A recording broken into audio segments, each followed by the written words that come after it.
Alright, y'all, we back at it. Sean the Cool Weeble here, and today we are reacting to all the Mugen controversies by La Capita Ambicosa. So, like, I'm assuming this is supposed to be like a bit of a controversial video of what happened with the Mugen software or whatever. We'll see more about what it's about, but make sure to like, subscribe, share, and turn on post notifications. And then, like, I'm AC in the background, you know, I'm kind of high. I'm not gonna yap too much about what's been going on, but bro, like, I know y'all been getting videos lately, but it hasn't been easy, you know, my sleep schedule, and then the fucking technology itself, the fucking CapCut, and all I was just trying to do was just back up some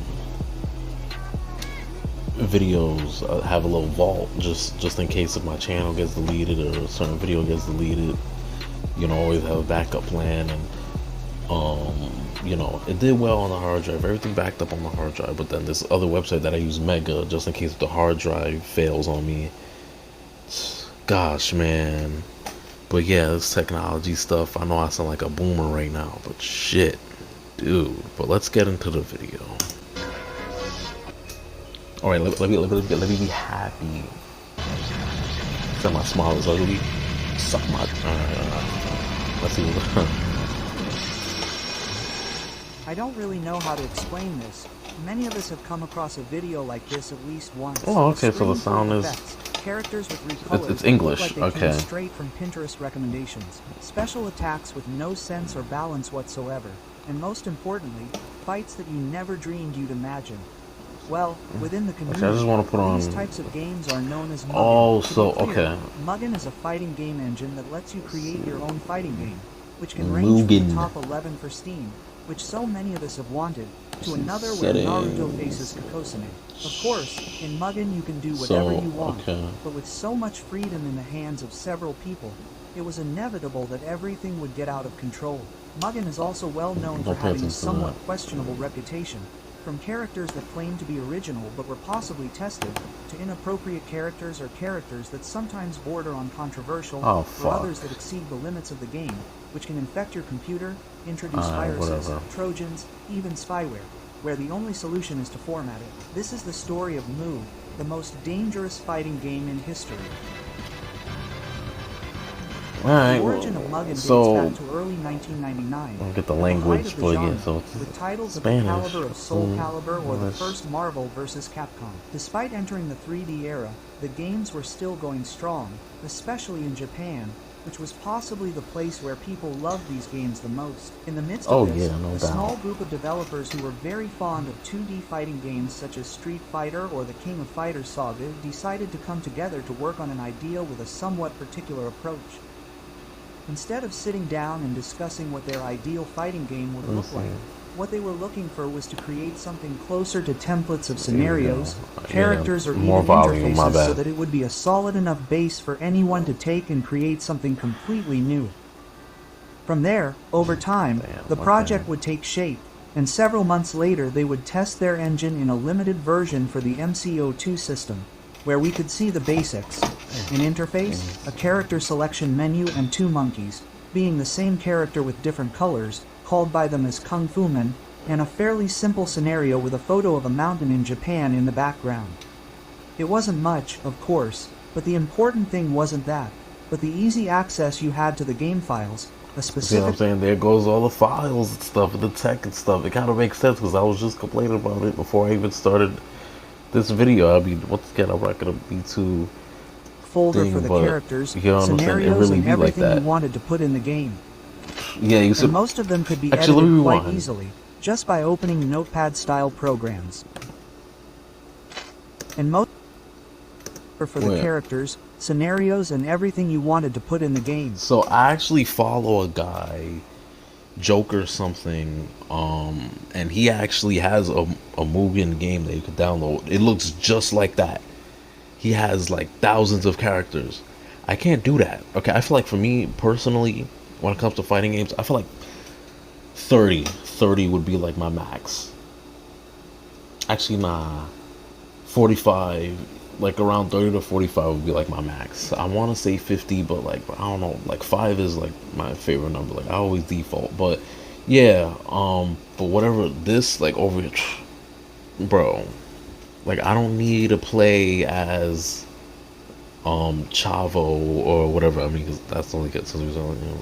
Let's see what it's about. So yeah, I mean And the most of them Pokemon could be one's pretty edited cool. quite easily, just by opening notepad-style programs. If you look closely, But nah, you I would can't do notice that there was nomadic even a coding shit. paragraph I've where done you web could design actually before, but manipulate your that's why I'm character's here info, right now. since there were also other files that allowed you to change the character's life or directly connect to the animations and indicate when to execute any of them when your character enters an altered state.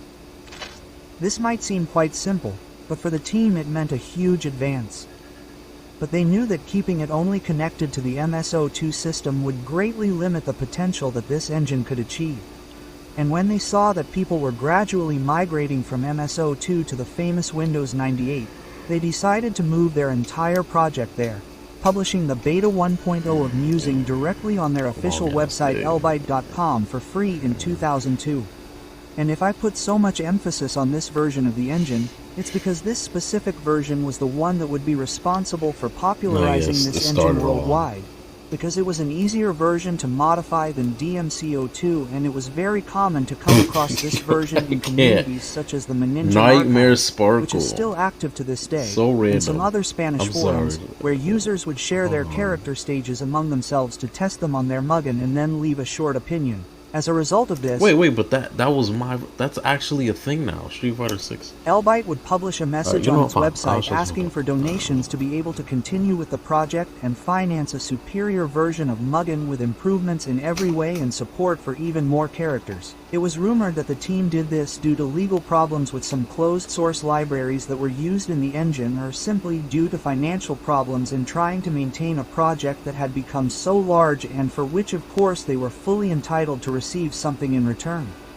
Because it was speculated that those involved in Mugen were a team of up to 2 people, but yes, with a fairly clear path of what they wanted to do. Their community would listen to us and start supporting them, and everything would run smoothly for several years. But to be honest, the latter is not true, and this factor would be the main cause of everything that would happen later and the chaos that would ensue.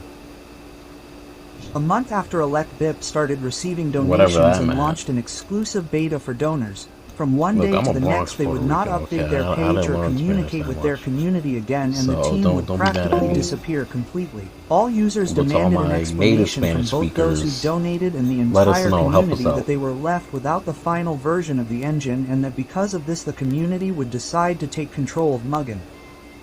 And from the last version that Elbyte shared with all its users, this specific version would begin to be shared, which fixed several bugs and was much more stable, but which still maintained certain limitations such as the characters, the stages, and that several things could not be edited. This is mad random, bro. This would continue until this version reached a group of moders who were quite passionate about the engine and, knowing how its code worked internally, decided to come together to solve the main problem of MU and modify it internally to remove all of the protections and restrictions that Elbyte had left, to create the definitive version of the engine. So several people began to modify the executable to remove all the limitations, such as the number of characters that originally had a limit of 1. So hold on, in a nutshell, I'm sorry, I just gotta explain this. In a nutshell, a bunch of people came together who are more tech savvy or whatever, that like fans or whatever, and they just removed the limitations, hence making a definitive version or whatever. You know, now you have more access to different things that the first version had. You didn't have access to. Let's just go back to the 100 to leave it up to 1000. I was only explaining because he's using so much scenarios heavy with the option to choose random scenarios. Force the original resolution that was 640 by 480 to reach much higher ones, even if this could cause crashes. Remove the protection that the characters had so that they would work as in any other fighting game. That is, normal. Support for many more complex on-screen effects, with the option to create custom menus, intros for your characters, and, of course, they even allowed you to modify the protections that the X-Point had, to edit it and rename it however you want, so that when you open it, you don't even realize that what you're running is actually an altered version of Mugen. Yeah, so it's basically you can make your own game, pretty much. So There were several versions that did this, but the most popular one, and the one I know myself, was Win Mugen Limits. I think many will recognize this name because the impact that No Limit Hack had completely changed the mugging community, and seeing the potential of the engine and defining the limits it could reach, several creators began to emerge who quickly demonstrated what you could achieve with this engine. Between 2004 and 2010, one of the first and most relevant games of the time was Phantom of the Server, which created characters using its own gameplay style, including a combat system that took the best of the system proposed in Capcom vs. CNK to create improved gameplay, to create a system that is as fast as it is versatile for each character and, above all, fun, including the COF manual charging system and even the parry and cancel based on the gameplay previously shown in Capcom vs. CNK 2. Among this user's most popular characters is Rikuma, who is a meme character with absurd attacks that could kill you instantly and fill the screen with effects.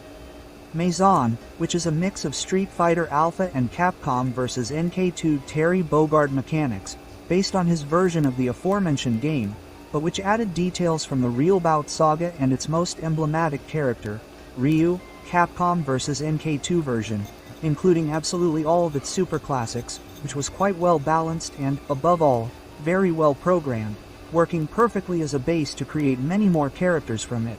But in this vast universe that we call Mugen, it wasn't all about creating partially original content, but what some people were looking for was to move their favorite character from Game 10 to the format or Mugen, so to speak, and one of the users who stood out the most in this was Khan. He anticipated the balance or the playability of his characters, but what he was in charge of was directly ripping the sprites, sounds and stats of many games like Marvel vs. Capcom 2 to make them fully playable in movie. Of course it wasn't entirely legal, but it's the price to pay for having the entire roster of new job heroes versus Goku. I would also like to add Dio to this list, who was not so much a programmer, but rather an animator and sprite designer. Of course, the community took advantage. So I'm saying, once again, that's too much. That's too much. We got 10 minutes, but that's too much. It's too much to do with all those characters. Okay, now I'm not gonna make any like autist jokes or anything, but definitely, like I said, that's too much. But also different, a lot of like, ooh, so I feel like I'm saying the obvious, but obviously, right, we want to find a bunch of different characters, but you will get analysis paralysis if you're in front of this. All right, maybe I'm just blind, but I can't even see half of what these characters are supposed to be up here. I'm just saying. Advantage of the dozens and dozens of characters that came out to create the famous compilations that included insane amounts of characters that could be of any game you can imagine. The examples that come to mind are those versions that pretended to be a specific game, like I don't know, with 11, which, since your PC could run the program to play PlayStation, like I don't know, with 11, which, since your PC, bro, why you move it so? Pretended to be a specific game, like I don't know. I want to with 11, which, since your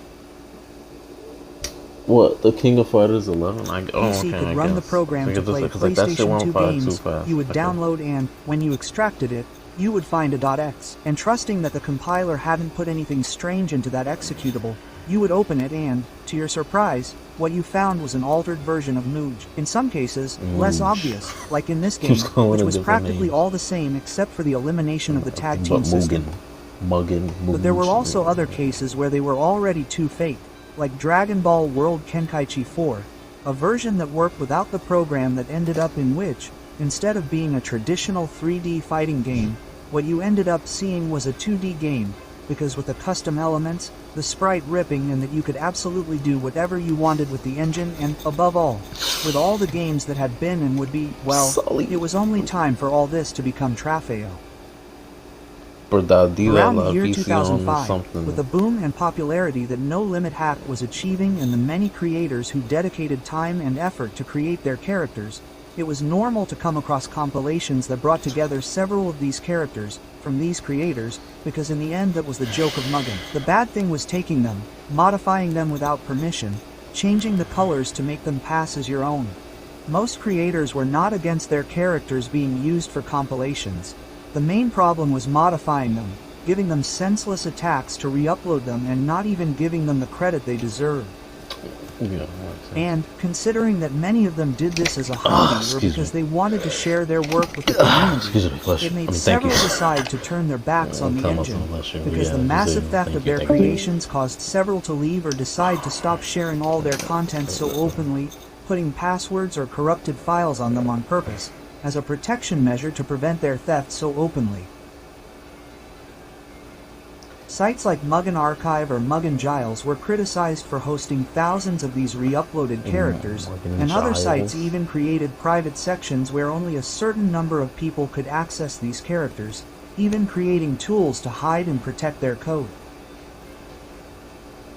The debate arose that if everything created for the engine had to be open source, there could be a way to protect the work of its authors.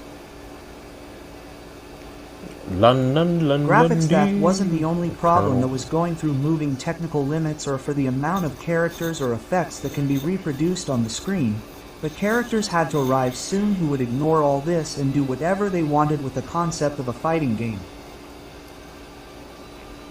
The so-called gotchas, in simple words, are monkeys with infinite health, defense and unbalanced attacks that are often impossible to defeat. And well, it was common for them to do this.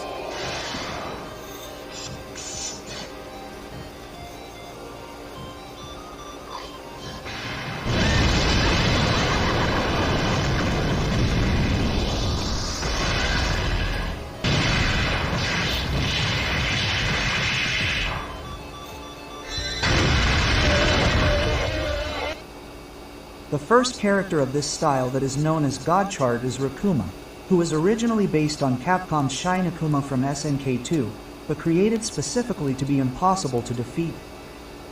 Of course, before him there were edits of Orochi or Devil Ken. They fought to be the strongest character, but Rirakuma was the one who would create this idea of creating literally impossible characters and that only in a CPU duel would be fun to watch. Because instead of focusing on gameplay, this became a competition to see who could fill the screen with effects and particles the fastest. So basically, okay, two things. First off, what if two people play as that same impossible to beat character? And then number two, basically if they're just trying to fill the screen with effects, wouldn't that technically just be brain rot? Like I'm onto something here. Like, wouldn't that just technically be brain rot? Like, there's no actual fight. It's just like you got the moon right there. You got the freaking. You see Mario over here. You got thunder and all. It's too much stimulation. Okay, don't get me wrong. I love stimulation, but like this isn't a fighting game. Okay, this is a lobotomy at this point.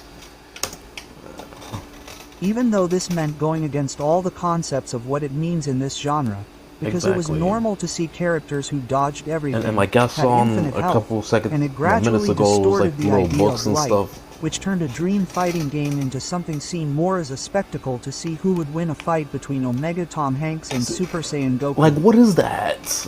And this like, started to be a problem for many, because many people found out about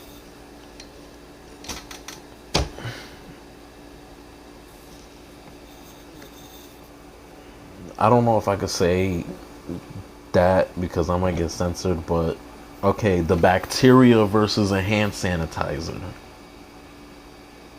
Get the fuck out of here, bro.